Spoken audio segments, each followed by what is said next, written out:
Titanic को बनाने वाले ने कहा था कि ये डूब नहीं सकता, खुदा भी इसे नहीं डुबो सकता।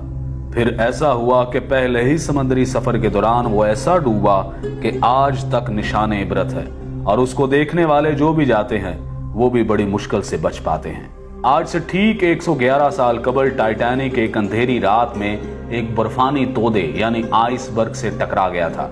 उस वक्त जहाज पर सवार ज्यादातर अफराद नींद की आगोश में थे। हादसे के वक्त टाइटैनिक 41 किलोमीटर फी घंटा की रफ्तार से इंग्लैंड के शहर साउथहैम्पटन से अमेरिका के शहर न्यूयॉर्क की तरफ जा रहा था और सिर्फ 3 घंटे के अंदर 14 और 15 अप्रैल 1912 की दरमियानी रात टाइटैनिक बहरे ओकेयानूस में डूब गया। वो जहाज जिसके बारे में कहा जाता था कि वो कभी नहीं डूबेगा, न सिर्फ चंद घंटों में समंदर में गर्क हो गया बल्कि इस हादसे में 1500 के करीब अफराद भी हलाक हुए। 111 साल बाद भी उसे सबसे बड़ा समंदरी हादसा समझा जाता है। सितंबर 1985 में इस जहाज की बाकियात को बहरा ओकेयानूस में जाए हादसे से हटा दिया गया था। हादसे के बाद यह बहरी जहाज कनाडा से 650 किलोमीटर के फासले पर 3843 मीटर की गहराई में 2 हिस्सों में बट गया और दोनों हिस्से एक दूसरे से 800 मीटर के फासले पर पड़े थे। 111 साल गुजरने के बाद भी इस हादसे के बारे में मुअम्मे मौजूद हैं। माहिरीन की राय इसके बारे में क्या है, जानिए इस वीडियो में। इस बहरी जहाज के बारे में कहा जाता था कि यह डूब नहीं सकता, खुदा भी इसे नहीं डुबो सकता। इस यकीन की कुछ वजूहात भी थी। Federal university of Rio de Janeiro के शोबा बहरिया और ओशन इंजीनियरिंग के प्रोफेसर और इंजीनियर अलेक्जेंडर डी पेन्हो कहते हैं कि इंजीनियरिंग के लिहाज से यह डिजाइन की बुनियाद पर तैयार करदा पहला बहरी जहाज था। कई वाटर टाइट कंपार्टमेंट्स बनाए गए थे, यानी जहाज का एक कमरा पानी से भर भी जाए तो दूसरे कमरे को गर्क नहीं कर सकता था।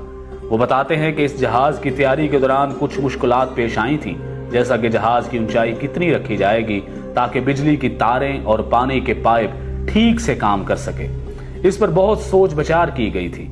प्रोफेसर अल्हो के मुताबिक इस पर गौर करने के बाद उस वक्त के इंजीनियर्स ने जहाज की ऊंचाई का तयन किया। यहाँ तक कि सैलाब की सूरत में उन्होंने अंदाजा लगाया कि पानी छत की ऊंचाई तक नहीं पहुंचेगा। उन्होंने छत पर महफूज कंपार्टमेंट भी बनाए थे, लेकिन तब किसी ने बर्फ के तोदे से जबरदस्त टकराव का सोचा भी नहीं होगा। माहिरीन का कहना है कि तसादुम इतना जोरदार था कि जहाज की मेन बॉडी में जहाज की निसफ लंबाई तक सुराख हो गया था। ऐसी हालत में पानी डेक तक पहुंच गया था। जहाज पानी से भरने लगा था। ऐसी सूरत हाल में रेस्क्यू मुमकिन नहीं होता। आप पानी को निकालने के लिए जहाज में मौजूद तमाम पंप्स चालू कर सकते हैं, आप सब कुछ आजमा सकते हैं, लेकिन जिस रफ्तार से पानी अंदर आ रहा होता है उसी रफ्तार से उसे वापस बाहर नहीं फेंका जा सकता। एक जबरदस्त तसादुम के बाद जहाज की साख में तब्दीली आई और दरवाजे बंद नहीं हो रहे थे, वो भंस गए थे। टाइटैनिक को इस दौर में भी खालस स्टील से बनाया गया था, लेकिन उस वक्त का स्टील ऐसा नहीं था, आज की फौलाद की तरह मजबूत नहीं था। बड़े हादसों के बाद इसकी वजूहात में इंसानी गलतियां हमेशा पाई जाती हैं।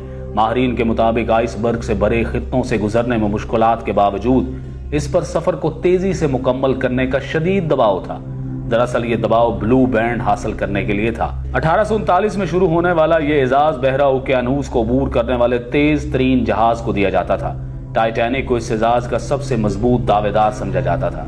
इस वक्त दुनिया की बड़ी कंपनियों के दरमियान जहाज बनाने का मुकाबला था। उस वक्त इंग्लैंड और जर्मनी के दरमियान मुकाबला था कि सबसे बड़े और तेज तरीन जहाज कौन बनाएगा। सबसे बड़े और तेज तरीन जहाज को सरकारी तौर पर ब्लू बैंड मिल गया। इस कारनामे को हासिल करने के लिए किसी भी जहाज के लिए पहला सफर सबसे अहम समझा जाता था। पहले सफर के दौरान जहाज की हालत सबसे बेहतर होती है। जहाज पहले सफर में तेज तरीन रफ्तार हासिल कर सकता है और टाइटैनिक ने भी तेज तरीन रफ्तार हासिल करने की कोशिश की थी। बच जाने वाले लोगों में से बहुत से लोगों ने बताया था कि जहाज के कप्तान को इर्द गिर्द के इलाके में बर्फ के तोदों के बारे में इतला दी गई थी, लेकिन उसने जहाज की रफ्तार कम नहीं की क्योंकि वो तेज रफ्तारी से बहरे ओकेयानूस को अबूर करके ब्लू बैंड हासिल करना चाहता था। लेकिन यही तेज रफ्तारी और गरूर और तकब्बुर और खुदा को चैलेंज इस जहाज को डुबोने का सबब बने। टाइटैनिक हादसे में 1500 के करीब अफराद हलाक हुए, जिसके बाद समंदरी जहाजों के हिफाजती निज़ाम को बेहतर बनाने की कोशिशें शुरू कर दी गईं।